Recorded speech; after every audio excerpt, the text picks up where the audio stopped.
Hey everyone, Beyond Sims here. You might be wondering what I'm doing here with this really old, clunky laptop with a floppy disk drive and also a copy of the original Sims 1. Well, we've got a computer here with Windows 98, which was the main operating system on the market when the Sims 1 originally launched in February 2000. And I thought it would be great for us to install the original copy of the game here on this Windows 98 computer and see how it runs and what it's like. Now, this computer is not designed for games at all, and it will probably struggle despite the system requirements for The Sims 1, which we'll look at in just a second, but we'll give it a go and let's just go through the whole experience of playing The Sims for the first time ever as it was at launch. Now, as we're doing this, you might hear fans whirring away on this. This is old now. This thing is ancient, probably coming up like 27 years that I managed to get. So here we are. Here is our copy of The Sims 1. And let's go through some of the original specifications. So operating system, we need to have Windows 95 or Windows 98. We've got that. We need a 233 megahertz processor. We do have this. This one's 8 gigahertz. We need 32 megabytes of RAM. This has 64 megabytes of RAM. We need 300 megabytes of hard drive space, which I do have. We've got a CD-ROM. Graphics, 2 megabytes. Gosh, I hope this works. We've also got need a sound card, DirectX 7. DirectX in general needs to be DirectX 7. And we need a keyboard and mouse. So I think we are good to go. If we take a look in here, you can see a copy of the original Sims disc, the old Electronic Arts logo, the old Maxis logo. We've even got documentation here on a CD, and we also have the game manual with my CD code as well. So let's see what it's like. Where is the disk drive is the next question. Aha, that is over on this side here. Let's put in The Sims and see what it's like to launch on this device. Gosh, this is all before the days of Origin, EA app, all of that fun stuff. So it's all totally different. So all being well, the launcher should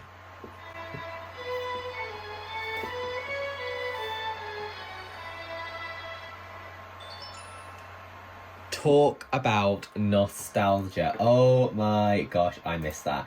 So let's turn up the volume on this bad boy slightly and we'll set English. And that brings us to the launcher for The Sims 1. Now, with this, you get many options here. You can obviously install. We can visit thesims.com or simcity.com. Go to the README, technical help as well. Or a nice Easter egg here as well, as if we click on the Maxis logo, you get a nice illustration of Will Wright with little people, presumably Sims, playing on him there. So let's click on install and let's get this on this computer and play The Sims before any expansion packs, any patches. So, welcome to The Sims. We need to exit all Windows programs and we are protected by copyright law. Wonderful news. Yes, I would love this to be installed here. And yeah, you can do that. And now we need our serial, which I'm going to tap in. And after tapping in serial, we're straight into the setup itself. So whilst this is installing in the background, let's have a little read of what the box has to say for us. So from Will Wright, the creator of The Sims and SimCity, comes a new strategy game that really hits close to home. Create an entire neighborhood of Sims and run or ruin their lives. You can help them pursue careers, make friends, find romance, or see what happens when you make a complete mess of things. Open Ended gameplay gives you the freedom to set your own goals and chart your Sims' destiny. It's your neighbourhood and they are your Sims, and whether they prosper or perish is completely up to you. So we can create our Sims, we can build, we can buy, and we can live. And we can create dozens of Sims. We can design our Sims' homes. Now this used to be the dream home when I did not know cheats. I had no idea how to get this home. Watch our Sims live out their lives without purpose, or take direct control and find happiness. Oh my gosh. Honestly, so exciting. But there it is, that's a copy, that is the Sims original that we are installing there. I do have a copy of the complete collection as well, and obviously all the original expansion packs, 1 by 1 too, which we'll eventually get to. But for now, let's just focus on this one and see if it can handle this. If not, I do have another retro laptop that we can use, and I have plenty of retro games here from SimCity 3000, Streets of SimCity. I think I've even got things like Sim Earth and SimCopter somewhere on all of this. But it looks like we're pretty much ready to go. The game is almost done installing at 100%, and hopefully this means now we are good to visit Bob and Betty Newby. It all feels very retro using this whole kind of setup here. You can hear the computer thinking is the best way to describe it. You can just hear it. Everything's kind of going away in here. The disc is spinning. You can hear the hard drive kind of clunking along. So it's just crazy to appreciate how different things are now. So, setup has finished. Fantastic. So we can now play The Sims. Now, just for the interest of performance, you either got the option to play by 800 by 600 or 1024 by 768. We're going to go by 800 by 600 and hope that is sufficient for this. So let's give it a go and let's watch this beauty launch for the very first time. Now, this is how it was playing The Sims for the very first time. Let's turn this to the side ever so slightly. And here we go.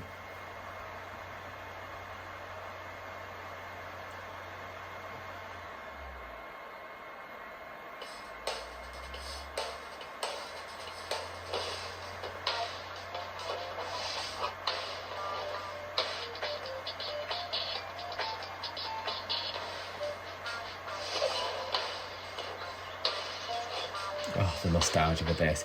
You can probably hear the actual fans whirring up more than the audio on this, because it sounds like it is playing out of a plastic cup with a bit of string on it.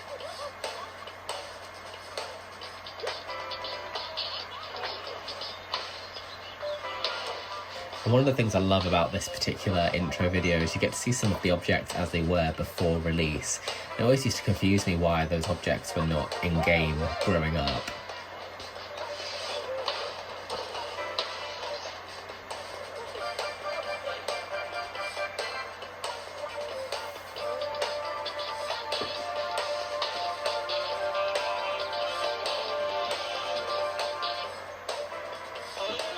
And there it is.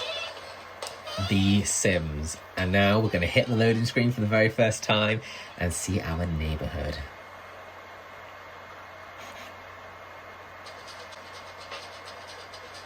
Oh gosh, this isn't a promising start. The text is jittering away.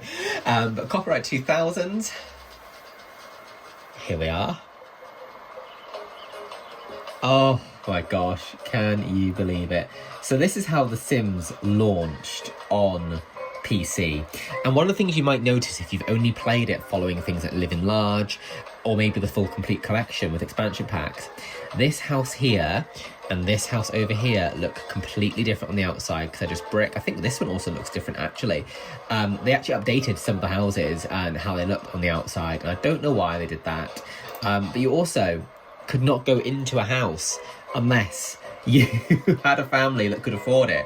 So you could not just build freely without a family at all. In later updates, you could do that. So when I was growing up, I wanted to move into this house here. And I had the Goth family, had the most money. And I went around every single lot, selling every object, every tree, every window, every door, every plant, just to be able to move in. But then they had no money and to even buy like a fridge. So I totally ruined the game. So let's take a look. What should we do? Let's first of all, I think let's go into create a sim. Let's make a sim for this.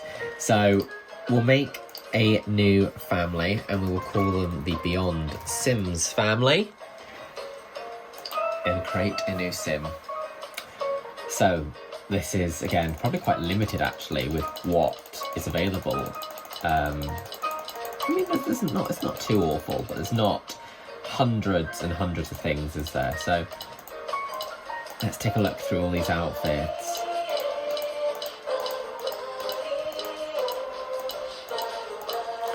Gosh, what do we want our sim to look like is the question. And it's so funny because it does look so dated now, doesn't it? But it's just so charming. Gosh, you know what? This suit is ridiculous and I love it. And then we can choose all of our star signs if we wish. Let's just go for Aquarius. And we will call him Richard. I don't know why. And this is our first sim. Gosh, that keyboard feels really spongy. That's the right word for it. So here's Richard. And we're going to make him perfect. And we can move him in to either this slot or this one over here. So we won't actually have much money, but I do prefer this slot. But we'll go here first, shall we? And just we'll just take a look. So we do want to buy this house, yes please. I don't need the help system. I've played plenty to know how this works. And here we are. So you'll notice because I selected the 800 by 600, the UI does look a little bit janky. But here is The Sims 1. And you've got to remember, with it at this point, it didn't even have any expansion. So you couldn't leave your house. You couldn't travel anywhere. You couldn't go to another Sims house. You actually can't do that at all in The Sims 1. You can't go to another Sims house. I don't think you can in The Sims. Can you do that in The Sims 2? I don't think you can. Off the top of my head, it's just community lots. So, times have changed quite a lot. Now, of course, this is some of the most iconic music ever, and it'll probably copyright flag me for even doing this, but you know what? I don't care. So we've got a bed, we've got a toilet, we do not have a sink in the bathroom, so let's drop one of those in. Fun fact as well, there were no ceiling lights in the base game for The Sims 1, only lamps, so that's why there's lamps even in the toilet, because that's all there was. And we will also get a TV. There were also no subcategories, so it was just appliances, electronics, no just using TVs and things like that. So they definitely evolved it more with time as people played with it and as they enhanced it further with all of the expansion packs in time that it had.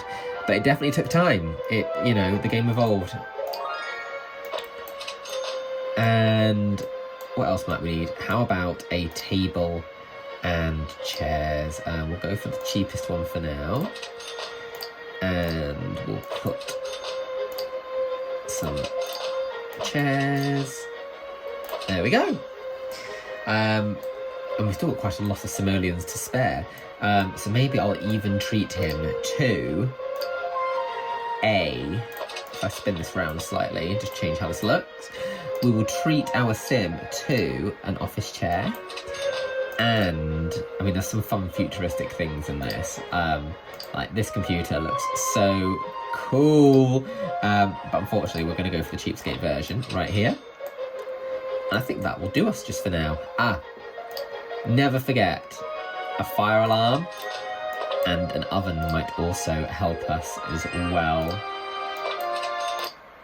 Here we go. Now, The Sims 1 was always known for the fact that if you did not have a cooking skill, your sim would probably burn down the house the first time that they tried to cook anything. So, let's give that a go, shall we? Let's, first of all, put that down first of all. We're going to not even serve, let's just have breakfast. Because there's oh my gosh, it's just belched. Do you hear that? What I find quite funny about this sim is he's totally bedazzled in this purple outfit, but he's... Oh. Are we not even going to cut anything up? Like, why are we... How bizarre. Let's just try something a second. Sometimes that can happen if there's not enough, counter space for your sim to work with. And what I will do is I'm just going to put these here. and see if that works, because he should not have done that. Let's try again. And he just dropped it on the floor. They're so lazy, honestly. Right, try again. Okay, here we go. Right, now we're preparing something stunning. Let's turn the camera on so we can see what he is doing. Preparing something delicious by the looks of it. And let's see if he burns down the house. That's going to be the all-important test here. Hopefully the fact that I've got the fire alarm will mean nothing will actually happen. But yeah, there we go, we're fine. The Sims 1 is very good at luring you into the sense of thinking everything's fine. And just as everything's going well, it then pushes back. And that's what I like about it. It's very challenging because it's just so chaotic and difficult. Even to this day, it's so difficult to keep the Sims happy, like crazily difficult. So you're having to micromanage them to such an insane level. Unless you're using cheats, of course. And I just find that newer games, especially Sims 4, just does not push back on you in the same way. Even The Sims 3, to be honest, I think made it much easier to look after your Sims than these older ones. There he is. Oh, stunning. So, let's just leave him here a minute and go and take a quick look at the goth house. I wish I could show you these. Let's go take a look at the goth house. In fact, you know what? We're going to take a look at that other house. Here they are.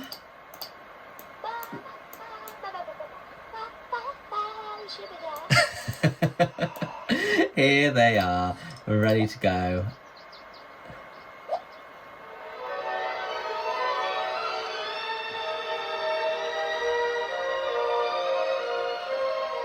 Lovely. We'll come back to you all in just a moment. So I always used to buy a hot tub immediately when I moved in with the goth house because they had money, and the only way I could experience that gameplay in The Sims 1.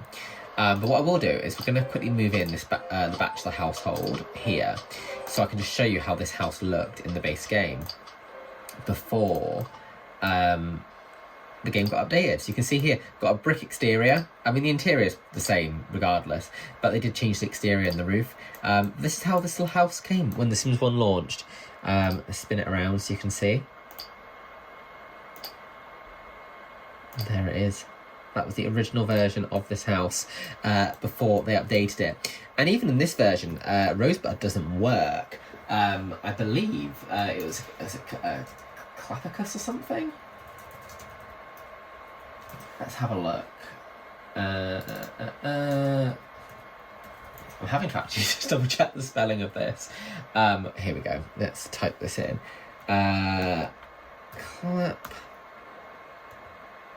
Clapicus.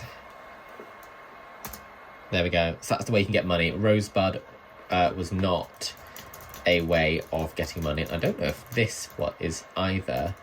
Okay, yes it is. So, when you are cheating in The Sims 1, the quickest way to get lots of money, and I wish I knew this growing up because it would make things so much easier, if you just do this and then put like something at the end, you can just hold down the enter button and spam it and buff up all of the money.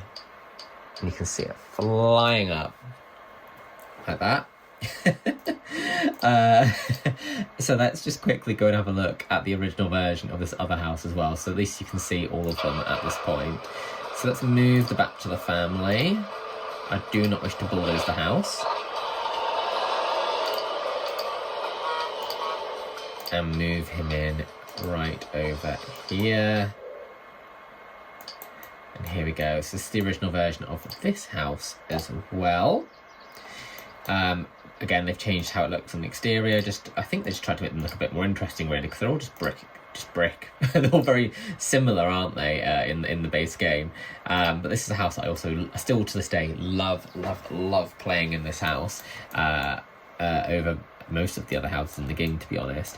But if we take a quick look at just some of the things that we could get with big money, you could get the pool table. That was one of the biggest expensive items in the game. In terms of decorative objects, you could get this stunning sculpture. You could, of course, get a lovely hot tub, an expensive fridge. Oh my gosh, so many things. But obviously, as the game matured more and got more expansions, plenty more objects with a much crazier expense came along, rather than just these. But this is how The Sims 1 launched. This is what started it all. This is what everybody got addicted to. This is what we all played before we all started gathering and acquiring expansion packs, and just obviously it's never stopped since that point, to be honest. So that is The Sims 1, and that is it running on a Windows 98. I didn't even check actually what graphics we were playing on here. Let's just double check actually what graphics we had the pleasure of playing with. Oh no, we're on full high graphics, so you know, and this is as good as it got. This is it, and if you needed help, you wouldn't be on the internet. You would just have to go through all of this help bit here in the bottom left. So hopefully you have appreciated this look at The Sims 1 as it launched on PC back in the year 2000. And it's crazy that at the point of filming this that we've just celebrated the 26th anniversary of The Sims. So that is The Sims 1 as it launched in 2000. February 2000 on PC. No expansions, no patches, no nothing. And that's the game that started it all, and is the game we still all know and love today. Hopefully you've liked this little look at how it launched, and we'll be doing more. I've got another retro laptop ready to go for The Sims 2, and even The Sims 3 as it launched, because that game was very different than when it had all the expansions and patches. So if you enjoyed this, let me know. Let me know what other games you'd like me to look at from the history of The Sims. If you want me to look at some expansion packs as well, we could also potentially look at doing that too. So, hope you enjoyed this insight. And I'm going to go and play some Sims 1 the way it was meant to be played.